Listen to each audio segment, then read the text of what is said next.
là qu'a commencé l'histoire.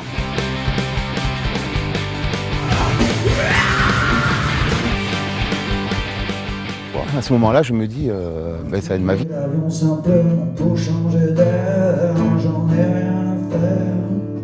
Replay Musicland, donc c'est vraiment le projet dans sa globalité. C'est un projet donc, qui se veut un peu cross-média, qui se décline en livre-disque, en documentaire et en banque de données. Donc un nouveau site internet autour du patrimoine des musiques actuelles des Landes.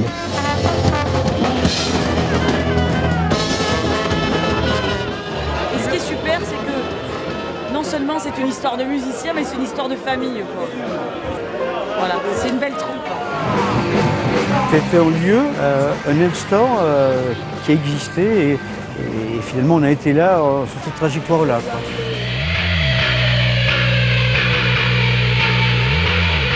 C'est un acte politique de faire un fanzine, dans le sens où il y a de l'investissement personnel, on fait quelque chose, on s'investit, on est dans la continuité, on bataille avec des disques qui sortent à 500, 600 exemplaires. C'est déjà un acte politique en soi. Respectueux de toute dignité. Et dans ce cas précis, il court encore à la gauche. Je vais devoir mettre un terme à ton immunité. Sur la gueule. Sur la gueule. Sur la gueule. Voilà, il faut être un peu barjot, enfin, tu mises. Et ça nous a permis d'amorcer notre aventure. Dans les années 80, il y a eu plein de mouvements qui sont montés associatifs. Et en même temps, l'UXEI s'est monté en 89. Là, on a senti vraiment qu'il y a eu une explosion. Il y a quand même pas mal de festivals. Les Landes sont quand même sur la route du rock, et pas que du rock, des spectacles.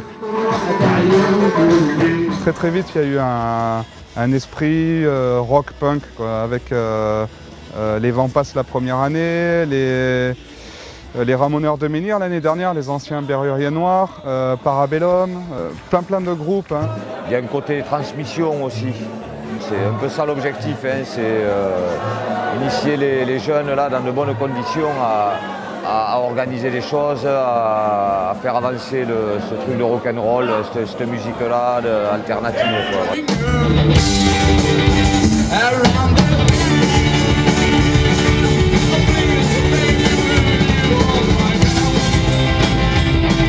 On a lancé Excel Tour, c'était une envie du Conseil général et une envie des opérateurs de travailler sur la scène émergente des musiques actuelles. On savait qu'il y avait des groupes, mais on ne les voyait pas tous forcément.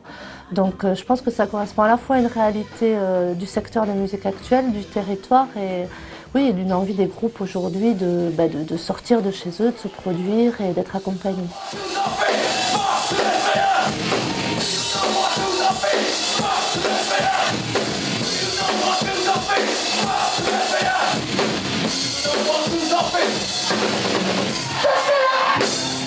Ces mecs-là sont un peu des porte-drapeaux pour non pas pour un mouvement alternatif, peut-être même qu'on peut l'appeler comme ça, mais c'est vrai que leur tuyau à eux, il est différent des autres, mais il fonctionne et il est propre le tuyau, et ça...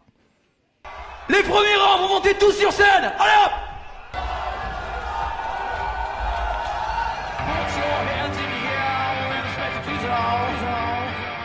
Le but c'est quand même après de pouvoir partager avec les gens, se bouger, mais aussi peut-être payer un loyer plus tard ou des conneries comme ça. Donc les accompagnements justement de toutes ces structures qui nous montrent un peu voilà, c'est quoi un musicien professionnel, elles nous emmènent faire des résidences dans les salles, des trucs comme ça.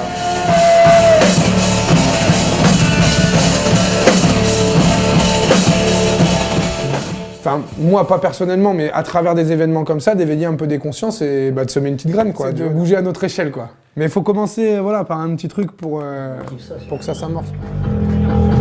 J'aime la pierre et j'aime aussi les filles. J'aime les filles, la